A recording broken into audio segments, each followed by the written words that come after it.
By the power of Grayskull, we're bringing you an episode entirely devoted to He-Man and the Masters of the Universe.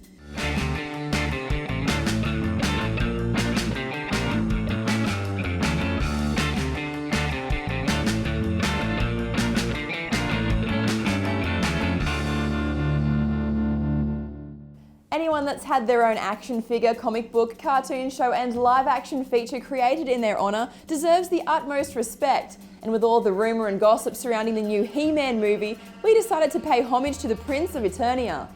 Whether you're familiar with the Masters of the Universe or not, this reboot is big news.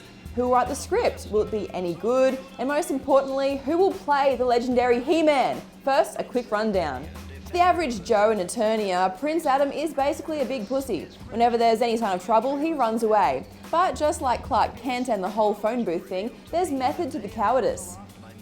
With Battlecat and the Power Sword at his disposal, Castle Grayskull is in pretty good hands. I mean, who in their right mind would take on He-Man and his buddies, the Sorceress, Man-at-Arms and Orko? You'd have to be a bonehead.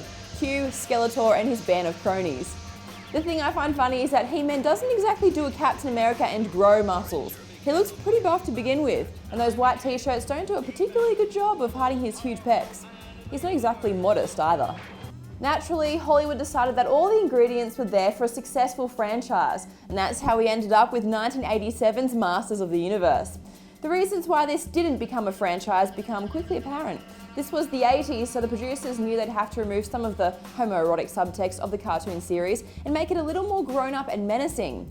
Judging by He-Man's costume choice in the film, I'd say they failed in that first instance, but the casting of Frank Langella as Skeletor was certainly an inspired choice. Despite his best efforts and the inclusion of Courtney Cox, Masters of the Universe was a box office flop. But when a film is critically panned and so flawed that it's kind of funny, it usually ends up developing a cult following. This film was no exception. Dolph has no regrets at his involvement either. He even said he'd cameo in a reboot if asked. We're guessing without the leather underwear this time. Speaking of reboots, there's been a lot of conjecture surrounding who would play He-Man. When you look at possible contenders, Chris Hemsworth comes to mind, but he's already Thor. Is it worth rebooting following the success of the Thor franchise, when the protagonists are so similar? Or is it a perfect time to reinvent the wheel? I'm personally not a fan of reboots, but the original was almost 30 years ago, so I am curious to see what they come up with.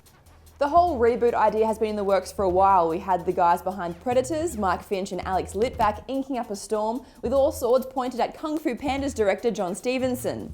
Then John M. Chu danced on board. The script at this stage had fallen into the hands of Richard Wenk, writer of The Expendables 2 and The Equalizer.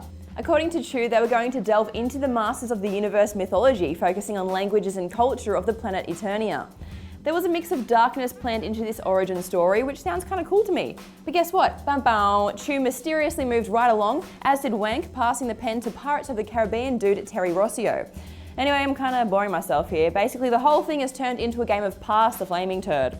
5 years since the idea was floated and we're still waiting for the green light. One thing we're hearing is that it probably won't be an origin story. How dark will they go? Or better yet, how dark should they go? Because in the cartoons, He-Man actually never hurt anybody. I kid you not, that power sword was used for cutting obstacles and blocking lasers. He wouldn't even punch a living creature, just throw them in mud or something super hardcore. Also, will Courtney Cox reprise her role as the whinging Earthling? What sort of special effects will be used? Our technology has definitely advanced since 1987. Who do you think should play He-Man? Better yet, who plays Battlecat? Do you even think there should be a reboot? Let us know on Instagram under our awesome He-Man post at lineup_TV. I'm Amy Jobson, and by the power of Grayskull, whatever, here's He-Man dancing. And so I cried sometimes.